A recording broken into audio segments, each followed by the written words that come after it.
Hi everyone. I just want to share this video. I've got a really someone that I have a great deal of respect for. Someone that has also been an inspiration to me, and he probably doesn't know that or realize that. But it's rare that I come across people that are so hungry to learn and grow and make an impact and to just create enormous value, not only their lives but also for the people that they work with as well. And so I met Will Hishon probably a couple of years ago. Actually, we're in the foundation together, and I guess that's where we got our introduction. And then from there, Will decided to come on board the consultants program with me, and we've been sort of working together now for nearly just over a couple of years now, where we've been working through building or helping you build your business. But rather than me tell people how great you are, Will, just let's have the $2 tour of Will Hishon and the type of business that you're running in consulting. Yeah, cool. So I was running last year when I started with you. I think I was doing I just started, I just registered my business. And I would have done, when I started with you, I had the odd 20 or 30, 20, probably 10 or $20,000 a month, Mhm. if I was lucky, and then probably nothing for the next 2 months. And then now we're selling, now I've got a partner. Mhm. And he's been established for the last 7 or 8 years, Mhm. and he's selling SEO, AdWords, websites. Mhm. So yeah, growing that around the country nationwide with that. Roughly, approximately, what are your revenues per month now? So last month was our biggest month, and that was 71,500. That's huge. His reoccurring, I think, is between 50 and 60. Mhm. Mhm. So yeah, we're just trying to get to that 86 Yep. thousand per month, and for So the year, that's we're it. pretty happy sitting there. Yeah. So you're knocking on the door of $1 million business. Exactly. That's phenomenal. I mean, it's really funny because one of the things that I like about you, Will, is that you'll try anything. I mean, you'll hear an idea and then you'll go and execute, or you'll try and work it out. How did you pick? What are some of the ways in which you picked the niche markets that you went after? I think you suggested quite a few. Actually, there was a few last year that you suggested that you had specific strategies for, like the Mm-hmm. print agencies and things Mm-hmm. like that. And you said, right, go in and talk to these guys. Mm-hmm. This is their problem. This is what you offer them. This is how you approach them. And that was the easiest stuff for me to execute. And I think I made that 34,000 in 1 week just Wow. doing one of your strategies for one industry, just the print industry, and Mm-hmm. that's when things really sort of kicked into gear. How Um, important is picking niches for you? it's really important at the moment.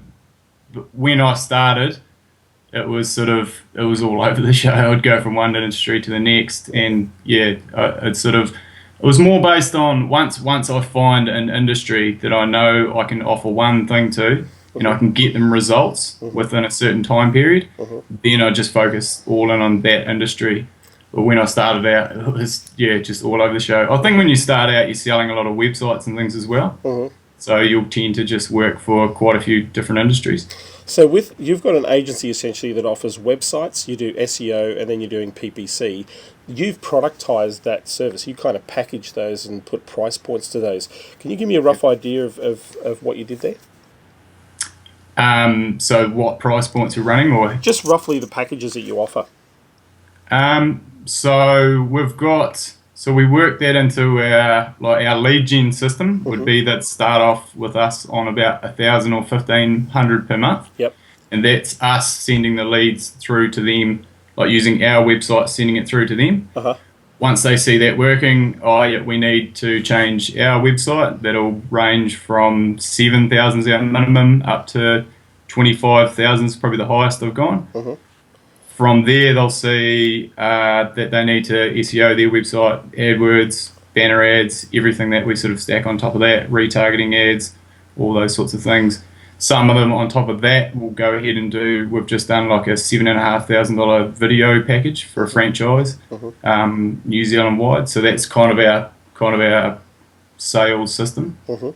So Yeah. your what you've basically shared is that you're ascending a client. So you start off at a low price point, then they Mm. see some results. So you bring them up to the next price point, then you see some results, and you're actually growing the actual client. You're not just leaving the client at a certain standpoint. You're actually seeing an increase in their spend, which is Mm.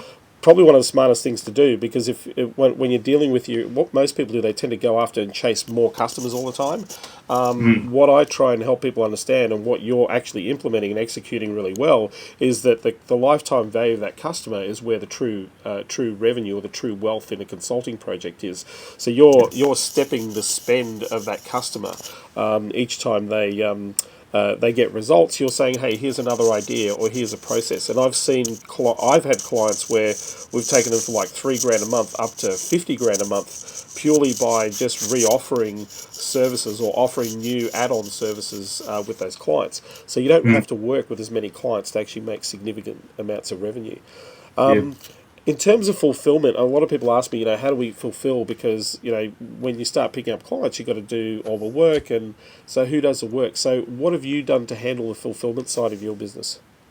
So this was probably like my main obstacle to actually growing the business. I sort of figured out sales, and I figured out that I wasn't very good at fulfillment. Uh-huh. And my results would like waver all over the show if I was doing the fulfillment as well. Yep. So that's the main reason I went into the partnership with the guy I'm working with now, Yep. because he's a lot more technical than me. He's a lot smarter than me. He's got a team of guys that get like awesome results consistently. Uh-huh. So yeah, I can just hand it all over to them, and they'll do that. So yeah, they'll do half the fulfillment within New Zealand, and half of it overseas. Yep. Most of our websites are done overseas. Most SEO AdWords is all done here. Uh-huh. Yeah, and that's a massive weight off my shoulders when I can just go out and sell, talk about strategy, those Uh-huh. sorts of things that I'm actually good at. Yep. I mean, Yeah. I want to talk about the fact that you actually, you walked yourself into this partnership, didn't you? Mm. You saw an opportunity. One of the things that I talk about in terms of scaling, there's a couple of ways to scale a business. One, you gradually build you build a base and a platform, and then you gradually build your project management team, and then you grow your business. But what Mm. you did, which is what some smart people do, and I have done this before in the past, is you've looked for a strategic alliance opportunity with somebody who has a customer base that is perhaps not exploiting that customer base to its full potential. You developed a partnership with that particular person. Now you're about to step into actually owning the business outright, aren't you? Yeah, so I'll have control. I'm already running his business. Uh-huh. But the thing is, there was an opportunity there, and there's a lot of these opportunities around because he's already got like a $4 million business on the side. Uh-huh. And this was the business that I'm buying into is like his little side project that was sitting there making, $30,000, $40,000 a month, Mm-hmm. reoccurring. Yeah. So I'm buying in for half of this business. Yeah. I'll be running it. I'll be the one that's growing it, Yeah. New Zealand wide, Australia wide. Yeah. And he'll basically all he has to do is just keep the fulfillment guys Yeah. on their toes and doing their jobs and executing on all the work. But Yeah. yeah, it's actually amazing how many of those opportunities are around because there's so many business owners that don't intentionally get into business for a reason. I want this sort of business that gives me this sort of freedom. Uh-huh. And there's like 90% of them that I approached about, acquisitions and things like that. Like, most of them are pretty tired. Most of them are not, they're working far too many hours. Yeah. They're not paying themselves as much as they thought they would. Yeah. Most of them aren't outsourcing their work. Yeah.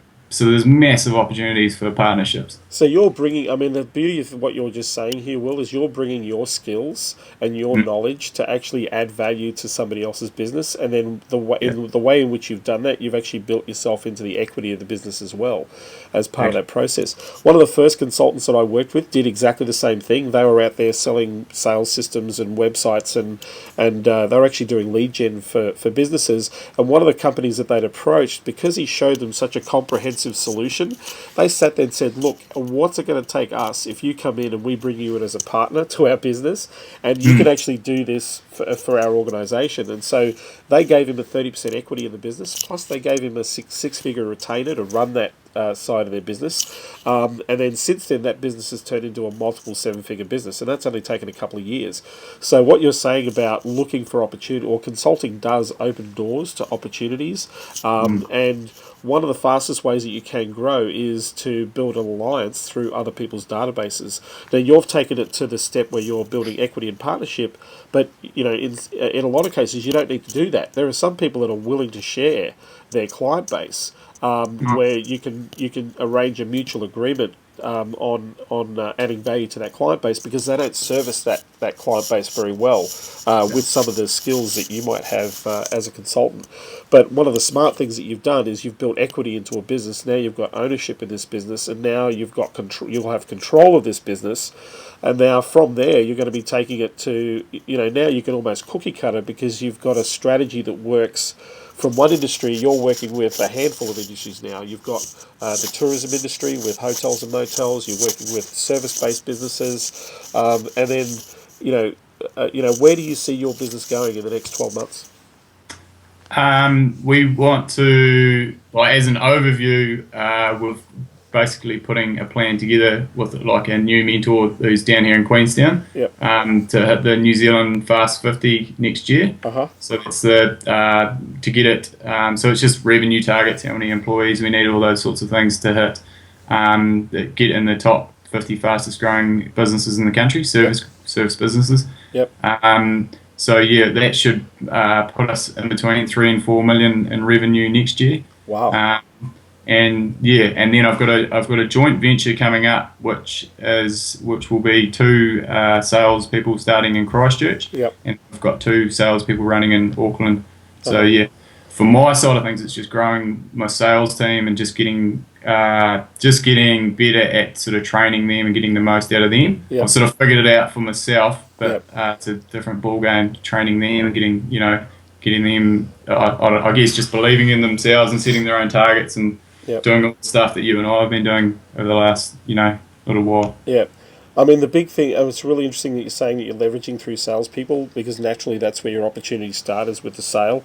And once you've got your back end sorted with your supply in terms of being able to deliver, then it's a matter of scaling that up. It probably actually makes it easier as a service-based business to be able to scale once you actually have a systemized approach to how you sell into the market.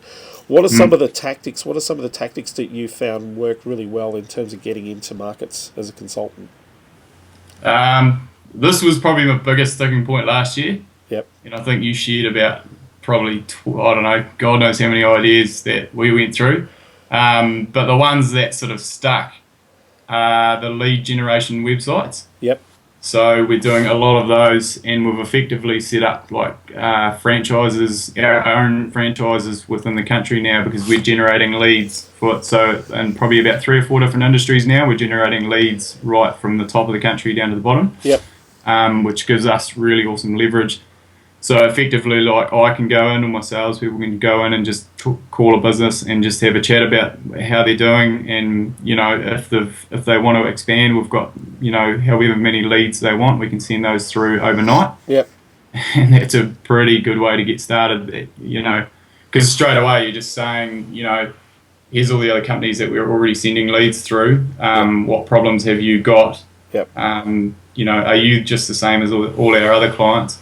And literally, do you want these leads like tomorrow? We'll just send you emails with all these leads that are coming through. Yep. So that was massive, and that was one of the first strategies I sort of started with you. Yep. Just building those good, solid lead generation sites. Yep. And they take quite a reasonable amount of time to get to where they should be. Yep. But yeah, and even with my partner, he had these lead generation sites that were friggin' 6, 7, 8 years old that he wasn't even selling their resources, he wasn't even using them. So that was big. So that's our major one, but the other one's just pretty much email and phone. Yep. So email strategy, send some information, follow up with a phone call. Exactly. And start asking questions. And that's what most of your strategies are essentially boiled down to. If you really understand the industry, yep, you hit some pain points, send some emails or a letter or whatever it is, get on the phone, have a chat about it, yep, and you're in the door. What are some of the things that you've learned about businesses in working with businesses in relation to running your consulting business? What are some of the things that you pick up, the downfalls that customers make? Um, so like the downfall that my clients make, or my Yeah, potential or clients, I guess if you owners, look, or you've talked to a lot of businesses now, and you've approached a lot of businesses. What are some of the big mistakes that they're making where you see the opportunities for the stuff that you're helping people with? oh, there's heaps.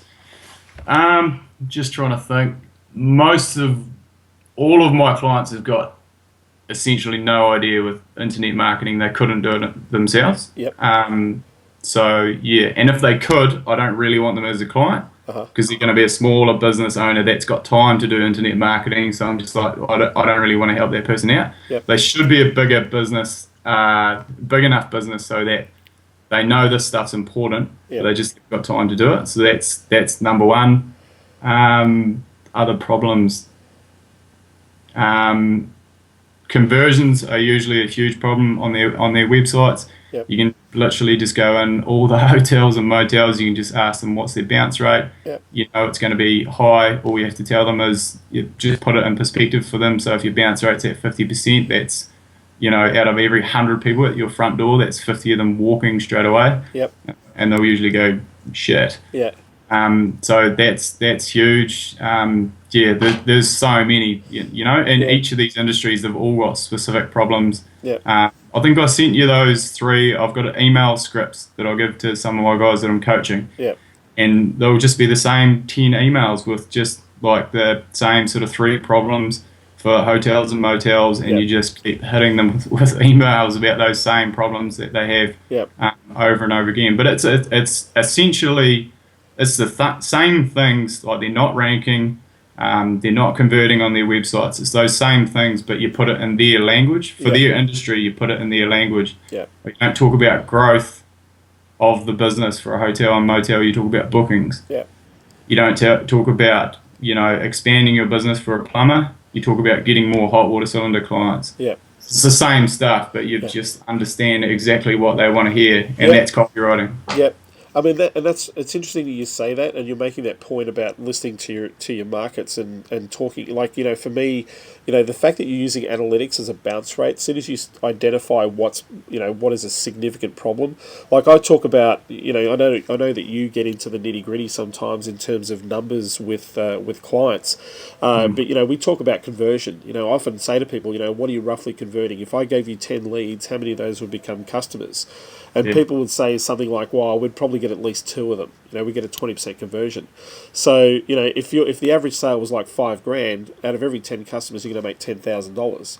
Then my question is, what happens to the other $40,000 that you've lost? And I know you asked this question as well, because even if you're dealing with motels, it's all about occupancy rates. If Yeah. they can get their levels of occupancy up to that 95%, they're pretty much running almost to capacity. But the average occupancy rate sits around that 75%, and that's when it starts costing them money. So if you're talking about the real things that make an impact that they understand, when you start sitting there saying, "Hey, if you're getting 2 in 10 deals, what happens to the other 8 deals?" They go, "Oh, we just didn't Yeah. get them, or we don't know." Not only do they understand it, it pisses them off Yeah, absolutely. consistently. Like if you send them, I don't know, if you put a list together of 10 motels in any area, 10 motels in Brisbane, in Yep. some area down on the beach or something like that, and you sent them like a short email saying, what have your occupancy rates been, over this winter?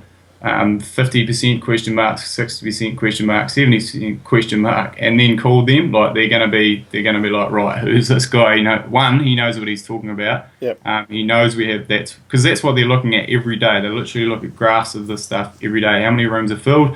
What was the occupancy rate this month compared to that month last year and the year before? Yep. They're literally looking at these grids every single day. Yeah. And when you hit on a few of those things, whether it's an email or on the phone or in a lumpy mail or whatever it is in a video, you immediately they know what you're talking about, and that they're you're getting their attention because they're thinking about this stuff all the freaking time. Yeah.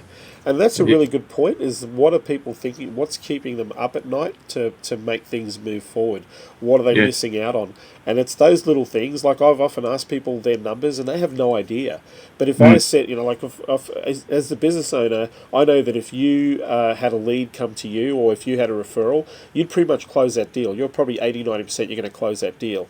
But if a mm, sales guy gets that lead who doesn't have a vested interest in the ownership of the business,